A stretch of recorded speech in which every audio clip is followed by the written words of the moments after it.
the evangelicals' big league. I'm a Protestant. I'm a Presbyterian. I'm a total believer. This is my confirmation class, June 1959, which is pretty good, right? 2 Corinthians, right? 2 Corinthians 3:17. That's the whole ball game. We're going to protect Christianity. We've done great with the evangelicals. The evangelicals have been amazing. God is the ultimate. I mean, God created this.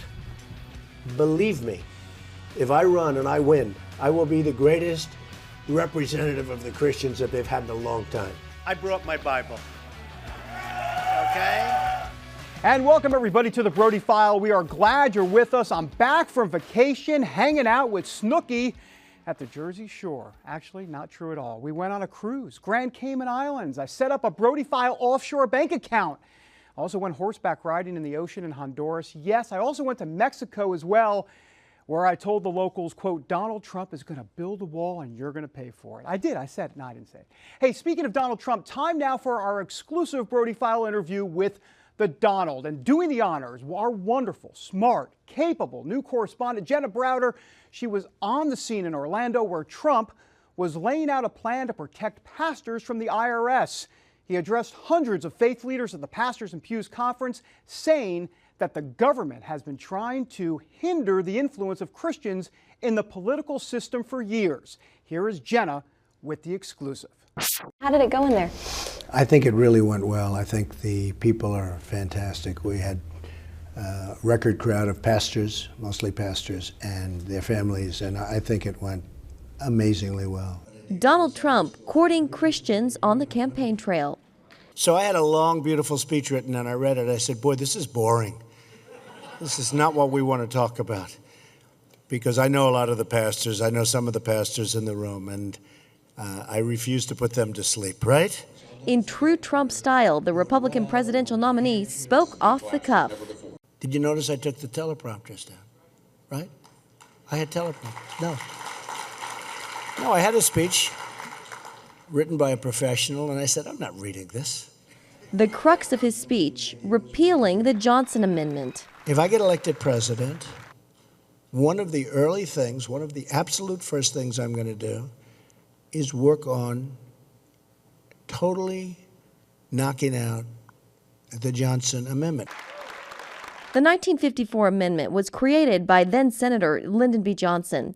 It limits the free speech of pastors, essentially threatening to take away a church or nonprofit's tax-exempt status for endorsing or opposing a political candidate. They get absolutely hit with the 501c3, which is the tax-exempt status, which is a tremendous hit. I mean, it's a shattering hit. And it really keeps them silent. Free speech is being taken away from people that are great people, from people that are saying good things, not bad things. And if I can do that, I will have done a great thing for religion as a whole, and it's so important to me. And Trump knows it's a major selling point to get Christians from the pews to the polls. The words I said today are so important, and I was honored to get the kind of ovation I got.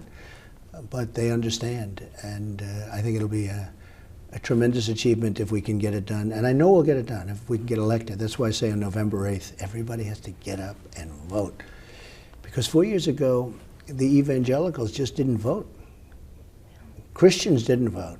Trump is trying to change that by speaking at events like this one and by showing a softer, more humble side. In your RNC acceptance speech, it was a really endearing moment. You said you thanked the evangelicals for their support, but you said, I don't necessarily always deserve it. Why did you say that? Well, because I think I'm not perfect, and because I think maybe I'm less perfect than some people, but I have certain abilities that are good, like being able to do things. And I think I'll be able to do things that will be really great for the evangelicals and for others. His speech, it came across as humble. It wasn't a campaign speech. Donald Trump is not trying to be an evangelical preacher. I think what he's saying is he understands our problems, he understands our concerns, and he's going to be a champion for us. I know when people don't like me, and that's okay. Either way, I'd prefer the liking, but sometimes it doesn't work out, no matter what you do. But some are willing to look beyond that. You know, a lot of Christians believe that you have been chosen for such a time as this. Do you believe that's true? And have you ever considered that maybe this is a divine calling? Well, you know, I've heard that from others, and I've heard it from pastors. I've heard it from others, and I don't really even want to think about it because it's too big of a burden. But I can say this, that if I can do what I'm saying I can do, and I'm not only talking with the military and building it up and safety and security and, you know, because our country's in such bad shape in so many ways. Divine calling or not, Trump says he is a friend to Christians. And religious liberty, you talked about that some. You know, a lot of Christian business leaders are getting attacked, you know, because they don't want to support gay couples or they don't want to provide services. You've said in the past that you would defend these businesses.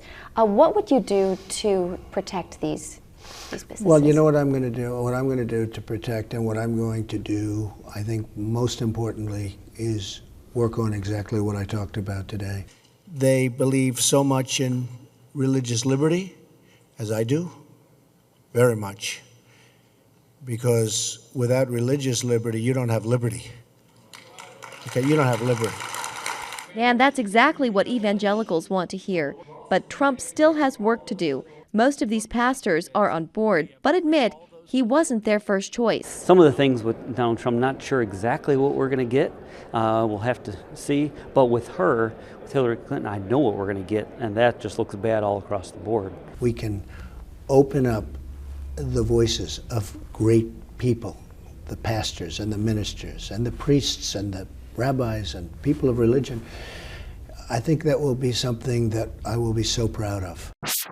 And now, through the miracle of television, look, Jenna has been transported from Orlando, right here to the set. Jenna, good to see you. Good to be back. Well, tell me, Orlando, you went to the beach. No, maybe you didn't go to the beach. Donald Trump, what was that like behind the scenes with Donald Trump? Donald Trump, it's a show. It is. It is. And especially now that he has the Secret Service, it's quite a production. So when we were interviewing him on Thursday, we had to meet with his advance team because they go before and they make sure that everything's good to go.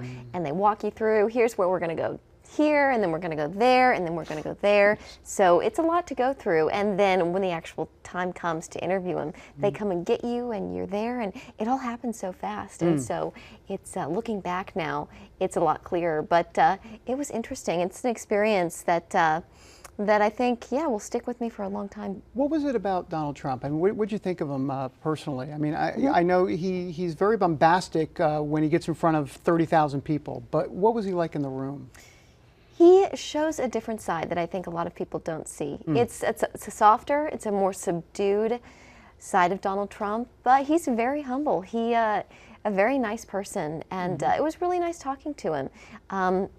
Like I said, I think it's a side that a lot of people don't see. We all see on the news, on CNN, on MSNBC, on Fox News, this bombastic, bold, brash businessman. But there's a reason that he has so many wonderful people around him. There's a reason that I think he's been so successful. And that reason, he is very good with people. He knows how to work with people, for one.